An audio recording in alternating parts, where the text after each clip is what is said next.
Ang anime na topic natin ngayon ay isa sa mga nakatatak na sa mga kabataan simula pa noong 90s. Ito ay pinagbibidahan ng 5 nagagandahan at kabataang babae at isang makisig na lalaki na nakikipaglaban sa mga kampon ng kadiliman. Sino ba naman ang hindi nakakakilala sa anime ng Sailor Moon? Ito ay pinangungunahan ni Usagi Tsukino kung saan siya ang napili ni Luna na isang black cat na nakakapagsalita at nagbigay sa kanya ng brooch para makapag-transform siya bilang Sailor Moon at maging guardian ng Earth laban sa evil forces. At pinapahanap pa sa kanya ang iba pang mga guardian ng Earth na makakasama niya sa pakikipaglaban at pagprotekta sa Earth. Hindi mawawala sila Sailor Mercury na si Ami Mizuno ang genius sa grupo, si Sailor Mars na si Rei Hino, isang Shinto shrine maiden, Sailor Jupiter na si Makoto Kino na isang malakas at matangkad na babae, Sailor Venus na si Minako Aino na isang sikat na idol, si Tuxedo Mask na si Mamoru Chiba ang lalaking iniibig at naging kasintahan ni Usagi Tsukino. At syempre, isama din natin si Chibiusa o Sailor Chibimon na anak nila Sailor Moon at Tuxedo Mask. Ang misyon lang din naman nila na hanapin ang nawawalang prinsesa at ang magical artifact na legendary silver crystal o Maboroshi no Genshuesho na Phantom Silver Crystal. Ating kilalanin kung sino ang may likha nito.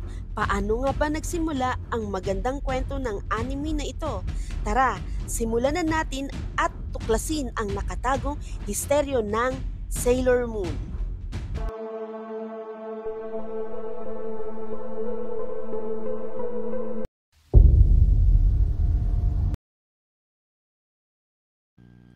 Ang Sailor Moon ay isa sa mga naging paboritong anime na hindi makakalimutan lalo na ng mga kabataan noon. At isa ito sa mga paborito kong anime na talagang iniiyakan ko kapag hindi ko ito napapanood. Natatandaan ko ay grade 2 pa lamang ako noon nung una ko itong napanood at una itong enere sa bansa natin tuwing Sabado ng hapon. Ang Sailor Moon ay isang Japanese manga na pinamagatan na Bishoujo Senshi Sailor Moon or original na translation nito ay Pretty Soldier Sailor Moon at nabago nga ito sa Pretty Guardian Sailor Moon. At na-serialize ito ng Kodansha Shoujo Manga Magazine na nakayoshi from December 28, 1991 to February 3, 1997. Ang Nakayoshi Magazine ay ito ang naglalabas ng monthly issue sa mga manga na hawak ng Kodansha. At meron ang manga ng Sailor Moon ng 52 individual chapters at na-publish ng 18 tankobon volumes nito noong July 6, 1992 hanggang April 4, 1997. Ang may likha ng Sailor Moon na isang manga artist na si Naoko Takeuchi na isinilang siya noong March 15, 1967. At siya lang naman ang may bahay ng isang sikat na manga artist din na nagpasikat ng Yu Yu Hakusho at Hunter x Hunter na si Yoshihiro Tagashi. Ang galing no? Mag-asawang manga artist at mga talent nila, mga pinasikat na anime na hanggang sa ngayon ay minahal ng maraming tao, lalo na ng mga kabataan. Bago nasimulan ni Naoko Takeuchi ang Sailor Moon, meron siyang unang manga na kilala din sa Japan at ito ang naging dahilan ng pagkabuo ng Sailor Moon. Ito ay ang codename Sailor V, ang naging basihan niya sa pagbuo ng Sailor Moon na una na-publish noong August 20, 1991 at na-serialize ng Runrun kung saan ang feature ng bida dito ay si Sailor Venus. Ang Toei Animation ay may planong gawing anime ang codename Sailor V at naisipan ni Naoko Takeuchi na redevelop ito. Kaya naisip niya na dagdagan ng another 4 girls sa kwento na ito. Matagal nang gusto ni Naoko Takeuchi na magkaroon siya ng manga series tungkol sa outer space ang kwento. Kaya ito na ang tsansa niya na para mabuo ang kanyang binabalak na bagong kwento. Sinabihan niya ang kanyang editor na si Fumio Usano at nagsuggest pa nga ito ng kasuotan na tinatawag na Sailor Fuku na katulad din sa kasuotan ni Sailor V. Ang Sailor Fuku ay isang Japanese school uniform na katulad sa European-style naval uniform na first na ginamit sa Japan noong 19th century pa na ipinalit sa kimono. Kaya, naging magical girl na ang kanyang manga na isinama sa bagong manga niya na ang protagonist ng Sailor V ay napasama sa team ng Sailor Moon.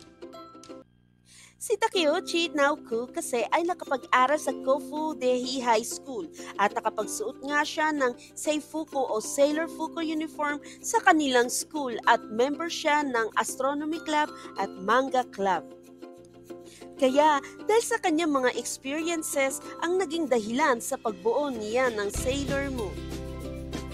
Minsan na rin sinabihan ng kanyang ama na kung hindi naman siya magtatagumpay sa kanyang nagustuhang propesyon sa pagiging manga artist, kumuha siya ng ibang propesyon.